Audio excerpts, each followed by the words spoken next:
இன்றைக்கி ஈஸியாக ஒரு போண்டா எப்படி செய்கிறதுன்னு பார்க்கலாம். இதில் பார்த்திங்கன்னா கம்பு மாவு, கோதுமை மாவு, கேரட்டு, கொஞ்சம் வெங்காயம், மிளகுத்தூள் போடலாம், இல்லைன்னா கொஞ்சோண்டு மிளகாத்தூள் போட்டுக்கலாம், உப்பு, பச்சை மிளகாய், இது மாதிரி எதுவுமே வேண்டாம்.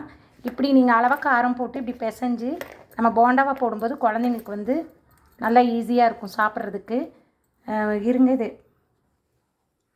மாவை நல்லா இப்படி நம்ம பிசைஞ்சுக்கிறோம். பிசைஞ்சிட்டு இதிலேருந்து கொஞ்சம் கொஞ்சமாக எடுத்து நம்ம இப்படி போண்டாவாக போட்டுக்கலாம்.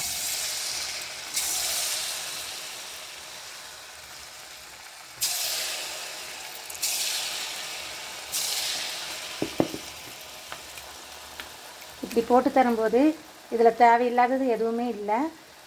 கேரட்டு இதுங்கும்போது குழந்தைங்களும் சாப்பிட்டுப்பாங்க. ஹெல்த்தியான ஒரு ஸ்நாக்ஸ் மாதிரி ஆயிக்கும் இது. இது இப்போ ஹெல்த்தியாக இருக்கிறது பார்த்திங்கன்னா கம்பு, கோதுமை, கேரட்டு, கொஞ்சம் வெங்காயம், மிளகுத்தூள், உப்பு, அவ்வளோதான். இதை வரையும் போட்டு நீங்கள் இது மாதிரி போண்டாவை போட்டு குழந்தைங்களுக்கு ஸ்நாக்ஸாக கொடுத்துக்கலாம். இப்படி சாப்பிடும்போது உங்களுக்கு ஹெல்த்தாகவும் இருக்கும். கேரட்டும் சாப்பிட்டுப்பாங்க, கம்பு மாவு எல்லாமே அவங்களுக்கு கூட சேர்ந்துக்கும்.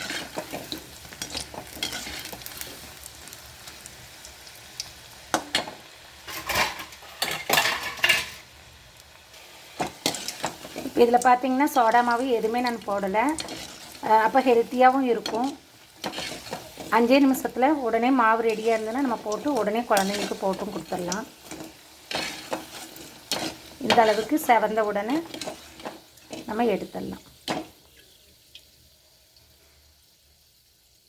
சுவையான கம்பு கேரட் போண்டா ரெடி.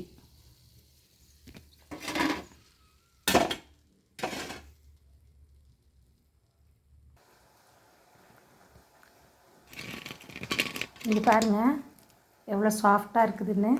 இது கூட நீங்கள் ஒரு தேங்காய் சட்னி, ஏதாவது ஒரு சட்னி கூட வச்சு சாப்பிட்லாம், நல்லாயிருக்கும். குழந்தைங்களுக்குனா நீங்கள் அப்படியே கொடுத்துக்கலாம். நல்லா செம சாஃப்டாக இருக்குது. நீங்களும் செஞ்சு பாருங்கள்.